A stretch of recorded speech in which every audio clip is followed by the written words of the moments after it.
विष्णु गुरुदेवो महेश्वरः गुरु साक्षात् परब्रह्मं तस्मै श्री गुरुवे नमः. ओम श्री राजगणपति போற்றி போற்றி. ஓம் ஸ்ரீ லோபாமுத்திரை சமேத ஸ்ரீ அகத்தியர் ஐயா போற்றி போற்றி. அனைவருக்கும் வணக்கம். குருவரும் ஆஸ்ட்ரோமுத்து உங்களோடு. இன்று நாம் பார்க்க இருக்கும் பதிவு நியூமராலஜி, எண்கணித ஜோதிடம். இந்த எண்கணித ஜோதிடத்தில் 6ஆம் தேதி, 15ஆம் தேதி, 24ஆம் தேதி இந்த தேதிகளில் பிறந்த அன்பர்கள் எது போன்ற ஒரு வருமானத்தை ஈட்டுகின்றார்கள், எந்த ஒரு அடிப்படையில் அவங்களுக்கு வருமானம் அமையுது, தொழில் அமையுது, வேலை அமையுது, இதனுடைய சாராம்சம் என்னன்னாக்கா வருமானம் அப்படிங்கிறது தான். சரிங்களா? இதை பற்றி தான் நம்ம இந்த பதிவில் பார்க்க இருக்கின்றோம். முதல்ல இந்த 6/15/24ஆம் தேதியில் பிறந்த இந்த அன்பர்களை பொறுத்தவரைக்கும் இவங்க யாருடைய ஆளுமையில் பிறந்திருக்கின்றார்கள் அப்படின்னு பார்த்தோம்னா சுக்கிர பகவானின் ஆளுமையில் பிறந்தவர்கள். சுக்கிர பகவான் ஒரு அற்புதமான கிரகம். வாழ்க்கையை ரசித்து ஒரு நல்ல கலை உணர்வோடு, ஒரு நல்ல ரசனையோடு, ஒரு நல்லா வாழணும், சக்தியாக வாழணும், இருக்கிற சுகபோகங்களை அனுபவிக்கணும் அப்படிங்கிற ஒரு நிலைப்பாட்டை ஒரு தரக்கூடிய ஒரு அற்புதமான கிரகம் அப்படின்னாக்கா சுக்கிர பகவான் தான். லௌகீக வாழ்க்கையின் மீதும் பொருளாதாரத்தின் மீதும் ஒரு பற்றை கொடுக்கக்கூடியது. அதாவது உயிர்காரகத்துவம் பொருள்காரகத்துவம் அப்படின்னு சொல்லிட்டு பிரிக்கின்ற பொழுது இது பொருள்காரகத்துவத்துக்கு, அதாவது வீடு, வாகனம், சொத்து, இது மாதிரி அசையா பொருட்கள், அது அதன் மீது ஒரு அதீத ஒரு ஈர்ப்பு ஏற்படும் அமைப்பு இந்த சுக்கிர பகவானின் ஆளுமையில் பிறந்த அன்பர்களிடம் இயல்பாக இருக்கும். அதே மாதிரி நல்ல ஒரு ரசனையான ஒரு அன்பர்களாக இவங்க இருக்கிறாங்க. எப்பயுமே ஒரு பளிச்சுன்னு ஒரு ட்ரெஸ் போடுறவங்க, அழுக்கு இருக்கக்கூடாதுன்னு யோசிக்கிறவங்க, எப்பயுமே நம்மளை நல்லா பளிச்சுன்னு வெளிப்படுத்தணும். ஒரு முகத்தில் எப்பயும் ஒரு நல்ல ஒரு ஸ்மைல், நல்ல ஒரு கலையம்சத்தோடு அந்த முகத்தை வச்சுக்கிறாங்க. அவங்களுக்கு இருக்குது இல்லை அப்படிங்கிறதுலாம் அடுத்த பிரச்சனை. ஆனால் அவங்கள வெளிப்படுத்தும் விதம் அப்படிங்கிறது அந்த சுக்கிர பகவானுடைய ஆளுமை நிச்சயமாக வெளிப்படும். அதை நம்ம கொஞ்சம் கூர்ந்து கவனிக்கணும். அவங்களுடைய நடை, உடை, பாவனை, பேச்சு அப்படின்னு சொல்லிட்டு அனைத்து விஷயத்திலும் இந்த சுக்கிர பகவானுடைய அம்சம் அப்படிங்கிறது வெளிப்படுத்த நம்ம இயல்பாக பார்க்கலாம், கண்கூடா தெரியும். இதே நிலைப்பாடு அவங்க செய்கிற வேலையிலையும் வெளிப்படும்னு வச்சுங்களேன். அந்த வேலையில கூட பார்த்தோம்னா அது ஒரு ரசனை இருக்கும். நல்லா அனுபவித்து ஒரு ரசித்து செய்யக்கூடிய அமைப்பினராக இருப்பாங்க. இதில் என்ன ஒரே ஒரு மைனஸ் அப்படின்னாக்கா உடல் உழைப்பு, அதாவது வேர்வை சிந்தி உழைக்கணும் அப்படின்னாக்கா அதுக்கு இவங்க கொஞ்சம் மனம் அப்படிங்கிறது, இவங்களுடைய மனம் அப்படிங்கிறது லைப்பதில்லை. ஒன்று இவங்க ஒரு 4 பேரை வச்சு வேலை வாங்குற அமைப்பில் இருக்கிறாங்க, இல்லை அப்படின்னாக்கா ஒரு நல்ல உயர்தரமான பதவியில் இருக்கணும்னு ஆசைப்படுறாங்க. அப்படியே இல்லை அப்படின்னாக்கா சொந்தமாக பிஸ்னஸ் பண்ணணும். ஆனால் ரொம்ப ஹார்ட் ஒர்க் பண்ணுற அந்த அமைப்புக்குள்ளே இவங்க போகிறதில்லை அப்படிங்கிறது தான் இதனுடைய முக்கியமான சாராம்சம். சரிங்களா? இப்போது இது வரைக்கும் ஓரளவுக்கு உங்களுக்கு கிளியராக புரிஞ்சிருக்கும் அப்படின்னு சொல்லிட்டு நம்புகிறோம். 6/15/24ஆம் தேதி பிறந்த அன்பர்கள் என்ன மாதிரியான ஒரு வருமானத்தை ஈட்டுகின்றார்கள், எது போன்ற துறைகள் அதிகமாக இருக்கிறாங்க அப்படிங்கிறத பார்ப்போம். சுக்கிர பகவான் அப்படிங்கிறவர் இந்த பொருளாதாரத்திற்கு காரணம் விளைவிக்கும் ஒரு கிரகம். பொருளாதாரத்தை தரக்கூடிய கிரகங்கள் 2. ஒன்று குரு பகவான், அடுத்ததாக சுக்கிர பகவான். அந்த வகையில் இந்த சுக்கிர பகவானின் ஆளுமையில் பிறந்த அன்பர்களை பொறுத்தவரையிலும் பொருளாதாரம் சார்ந்த துறைகளில் ஓரளவுக்கு இருக்கிறாங்க. பொருளாதாரம் சார்ந்த துறை அப்படின்னு சொல்லிட்டு சொல்லுகின்ற பொழுது பேங்க், அடுத்ததாக ஃபைனான்ஸ், அடுத்ததாக வட்டி கடை, அல்லது இந்த தண்டல்லாம் கொடுப்பாங்க பாருங்க, அந்த மாதிரி இந்த சீட்டு பிடிக்கிறதுலேயே கூட இந்த தீபாவளி ஃபண்டு பிடிக்கிறது அப்படிங்கிற மாதிரியான ஒரு நிலைப்பாடுகள்லாம். சரிங்களா? ஆக மொத்தத்தில் அதில் அந்த பணம் அப்படிங்கிறது ரொட்டேஷன் ஆகும். சரிங்களா? ஸோ பணம் சார்ந்த, பொருளாதாரம் சார்ந்த, அந்த பணப்புழக்கம் அதிகம் உள்ள அப்படின்னு சொல்லிட்டு சொன்னோம்னா இது சரியாக இருக்கும். சரிங்களா?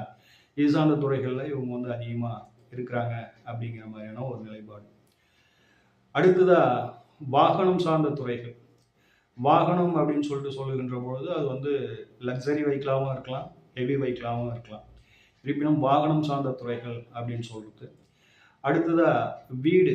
வீடு அப்படின்னும் பொழுது அந்த வீட்டுக்கு வந்து அந்த டெக்கரேஷன் பண்ணுற அமைப்புகள்லாம் இவங்ககிட்ட வந்துடும். அந்த பெயிண்டிங் பண்ணுற ஒர்க்கு, இன்டீரியர் டெக்கரேஷன்ஸ் அப்படின்றது, கிச்சனை டெக்கரேஷன் பண்ணுறது அப்படிங்கிறது, இது போன்ற அமைப்புகள்லாம் வந்து இவங்ககிட்ட வரும். அதே போல் வந்து இந்த ஒளி அமைப்பு, அதாவது வந்து லைட்டிங்ஸ் எல்லாமே வந்து சுக்கரன் பார்த்துக்குவாங்க. அதனால வந்து இந்த வயரிங் பண்ணுறதுலேயே வந்து அந்த பல்பு கடை வைக்கிறது, அந்த ஒயரிங் பண்ணுறது அப்படிங்கிறதுலாம் இதில் வரும். சரிங்களா? ஸோ இந்த வீடு, வாகனம் சார்ந்த வருமானங்கள் அப்படிங்கிறது. ஆபரணங்கள் சார்ந்த துறைகளில் இருக்கிறாங்க. ஆபரணங்கள் அப்படின்னு சொல்லுகின்ற பொழுது தங்கம், வெள்ளி, இது போன்ற ஆபரணங்கள். அதுக்கு அடுத்ததாக பார்த்தோம் அப்படின்னாக்கா ஃபேன்சி ஸ்டோரில் கிடைக்கிற ஆபரணங்கள்.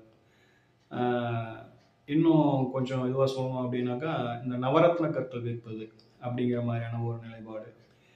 ஃபேன்சி ஸ்டோரு, பெண்கள் சார்ந்த பெண்களுக்கு வந்து இந்த அழகுபடுத்துறதுக்கு தேவைப்படும் இந்த லிப்டிக்கு, பவுட்ரு, இந்த ஐப்ரோ, நிறைய விஷயங்கள் இருக்குது. பெண்கள் வந்து தங்களை அழகுபடுத்திக் கொள்வதற்கு உபயோகப்படுத்தும் அந்த சாதனங்கள் அப்படிங்கிறது இன்றைய காலகட்டத்தில் ரொம்ப அதிகம்னு வச்சிங்களேன்.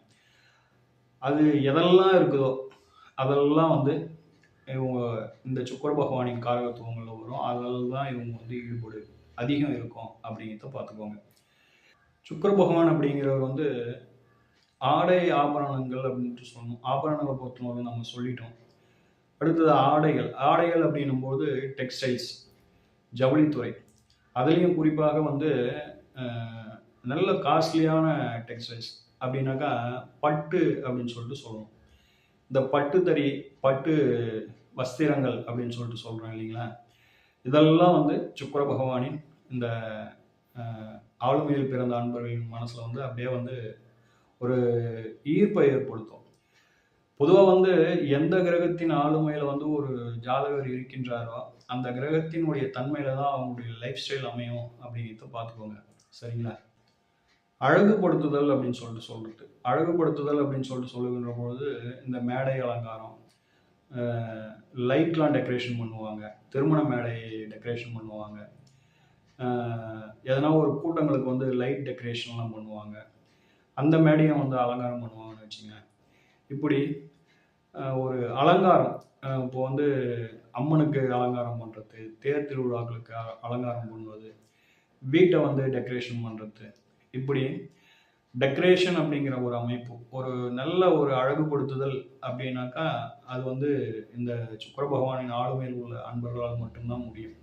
அதுக்கு வந்து ஒரு ரசனை தேவைப்படுதுன்னு வச்சுங்களேன். அந்த ரசனை, அந்த ஒரு நல்ல ஒரு ரசனை அது இருக்கிறவங்களால தான் ஒரு விஷயத்தை வந்து அழகுபடுத்த முடியும். அப்படியான ஒரு தனித்துவம் யார்கிட்ட இருக்கும் அப்படின்னாக்கா சுக்கர பகவானின் ஆளுமையில் பிறந்த அன்பர்கள்கிட்ட மட்டும்தான் இருக்கும். அடுத்ததா கலைத்துறை அப்படின்னு சொல்லிட்டு சொல்லுகின்ற பொழுது சினிமா. சரிங்களா? சினிமா துறை, சின்னத்திரை, இப்போ வந்து டிவி அப்படின்றது, அப்புறம் வானொலி, இதை தவிர்த்து பாட்டு சொல்லி கொடுக்குறது, அதுக்கப்புறம் பார்த்தோம் அப்படின்னாக்கா இசைக்கருவிகள் வாசிப்பது, அடுத்தது சிற்பங்கள், ஓவியங்கள் அப்படின்லாம் சொல்கிறது. இந்த பாட்டு அப்படின்னு சொல்லிட்டு சொல்லுகின்ற போது பாடுறது அப்படிங்கிறது ஒரு அமைப்பாக இருந்தாலும் ஆசிரியராக இருப்பாங்க. பாட்டு சொல்லி கொடுக்கிற ஆசிரியர், இசைக்கருவிகளை சொல்லிக் கொடுக்கும் ஒரு ஆசிரியர், குருமார் அப்படின்னு சொல்லிட்டு இது போன்ற நிலைகளில் வந்து ஆசிரியராகவும் வந்து இவங்கெல்லாம் வந்து பணிபுரிகிறார்கள் அப்படிங்கிறத பார்த்துக்கோங்க. சரிங்களா? மதுபானம் சார்ந்த துறைகள். மதுபானம் அப்படின்னு சொல்லிட்டு சொல்லும்போது லிக்கர் ஐட்டம்ஸ். சரிங்களா? அந்த துறை நீங்கள் வந்து அது வந்து ஃபேக்ட்ரியில் வேலை செய்யணும்னு எடுத்துக்கலாம், அல்லது வந்து ஒரு ஒயின் ஷாப் வச்சு, அல்லது அதுக்கு உள்ளே வந்து வேறு ஏதேனும் சில விஷயங்களை செய்யுது அப்படிங்கிற மாதிரி நிலைப்பாட்டையும் நீங்கள் வந்து வந்துக்கலாம். அது மொத்தத்தில் மதுபானங்கள் அப்படிங்கிறது. அடுத்ததாக வந்து குளிர்பானங்கள் அப்படின்னு சொல்லுகின்ற பொழுது இந்த சோடா, கலர் அப்படின்லாம் சொல்லுவோம் இல்லைங்களா? இப்போதைக்கு அதை சொல்லணும் அப்படின்னாக்கா பெப்சி, கோக்கு, மிராண்டா, அப்புறம் வந்து பன்னீர் சோடா, கோலி சோடா, இந்த மாதிரியான ஒரு அமைப்புகள். அதுக்கு அடுத்தது பார்த்தோம் அப்படின்னாக்கா இயற்கையான பழரச சாறு விற்பனை செய்யும் ஜூஸ் சென்டர் அப்படின்னு சொல்லிட்டு சொல்கிறோம் இல்லைங்களா? அது. அடுத்ததாக பால் வியாபாரம். அடுத்ததா அந்த பால் பொருட்களால் உண்டாக்கக்கூடிய வியாபாரம். உதாரணமா வந்து நெய், பால், தயிர், வெண்ணெய், பட்டரு, அப்புறம் வந்து இன்னும் அதில் என்னென்ன உற்பத்தி ஆகுது அப்படிங்கிறது இருக்குதோ அது அத்தனையும் நீங்கள் வந்து இதில் வந்து சேர்த்துக்கலாம் அப்படிங்கிற மாதிரியான ஒரு நிலைப்பாடு. மலர்கள், மலர் வியாபாரம். மலர் வியாபாரத்திலே வந்து மொத்தமாக வாங்கி வியாபாரம் செய்கிறவங்க அல்லது விவசாயம், பூக்களை மட்டுமே வந்து ஒரு சில அன்பர்கள்லாம் வந்து விவசாயம் செய்வாங்க. அடுத்ததாக பார்த்தோம் அப்படின்னாக்கா அந்த பூக்களை வந்து விற்பனை செய்வது அல்லது வந்து மாலை தொடுப்பது, டெக்கரேஷன் பண்ணுறது பூக்களை கொண்டு இந்த பொக்கே ஷாப் அப்படின்னு சொல்லிட்டு ஒன்று சொல்லுவாங்க. மலர்களை வந்து விதவிதமாக வந்து அதை வந்து ஒரு செண்டு மாதிரி கொடுக்குறது, அது போன்ற அமைப்பு. சரிங்களா? திரையரங்குகள், மால் அப்படின்லாம் சொல்கிறாங்க பாருங்க, அது. அடுத்தது அப்படின்னும்போது திருமண மண்டபம், தங்கும் விடுதிகள், ரிசார்ட்ஸ், இதெல்லாம் வந்து சுக்கிர பகவானின் ஆளுமையில் பிறந்த நண்பர்களுக்கு வெகு இயல்பாக அமையும் ஒரு உத்தியோகமாகவோ அல்லது வந்து ஒரு வருமானம், இதில் வந்து இந்த துறையில் இருந்து வருமானம் ஈட்டுவதாகவோ அமைகின்றது அப்படிங்கிறத பார்த்துக்கோங்க. கலைத்துறை அப்படின்னு சொல்லிட்டு சொல்லுகின்ற பொழுது அதில் கூட வந்து நாட்டியம் அப்படின்ட்டுலாம் சொல்லுவாங்க, கிளாசிக் டான்ஸ் அப்படின்னு சொல்லிட்டு சொல்லுவாங்க. அதாவது வந்து பரதநாட்டியம் ஆடுபவர்கள், அடுத்தது பரதநாட்டியம் சொல்லிக் கொடுப்பவர்கள்.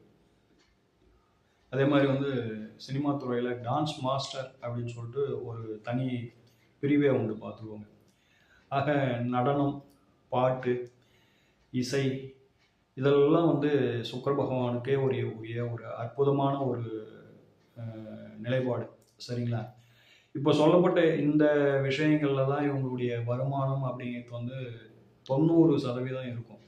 உங்களுக்கு வரும் ஜாதகங்களில் நீங்கள் வந்து ஆய்வு செய்து பாருங்கள். உங்களுக்கு தெரிஞ்சவங்க ஜாதகங்களில், அதாவது வந்து உங்களுடைய ரிலேஷன்ஷிப்பில் அல்லது உங்களுடைய குழந்தைகள் அல்லது உங்களுக்கு வரும் வாடிக்கையாளர்கள், உங்களுடைய நண்பர்கள் ஜாதகம் இப்படின்னு சொல்லிட்டு எந்த ஜாதகம் கிடைச்சாலும் இந்த மாதிரி சுக்கிரனுடைய ஆளுமையில் பிறந்தவர்களின் ஜாதகங்களை நீங்கள் வந்து ஆய்வு செய்து பாருங்கள்.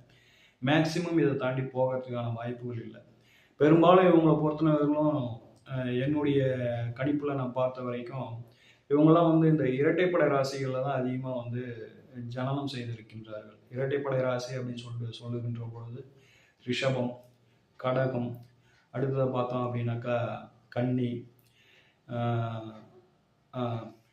அடுத்தது பார்த்தோம் அப்படின்னாக்கா விருச்சிகம், மகரம், மீனம், இது போன்ற அந்த இரட்டைப்படை ராசிகள் பொருள் காரகத்துவத்தை வெளிப்படுத்தும் அந்த, அதாவது வந்து பெண் ராசிகள் அப்படின்னு சொல்லிட்டு சொல்கிறோம் இல்லைங்களா, அந்த பெண் ராசிகளில் தான் இவங்க வந்து அதிகமாக வந்து ஜனனம் செய்கின்றார்கள். நீங்கள் வேணால் இதை வந்து ஒரு ஆய்வுக்கு உட்படுத்தி பாருங்கள். எந்த அளவுக்கு வந்து உங்களுக்கு ஒத்து வருது அப்படிங்கிற கருத்துக்களை மறக்காமல் வந்து நீங்கள் வந்து கமெண்ட் பாக்ஸில் பதிவேற்றம் செய்யுங்கள். சரிங்களா? ஓம் ஸ்ரீ ராஜகணபதி ஐயா அவர்களின் அருளோடும், ஓம் ஸ்ரீ லோபாமுத்திரை சமேத ஸ்ரீ அகத்தியர் ஐயா அவர்களின் ஆசியோடும் அனைவருக்கும் வாழ்வில் நலமும் வளமும் கிடைக்கப்பெற்று ஆனந்தமும் மகிழ்ச்சியும் என்றென்றும் நிலைத்திருக்கட்டும். வாழ்க வளமுடன், வாழ்க பல்லாண்டு. நன்றிகள், வணக்கம்.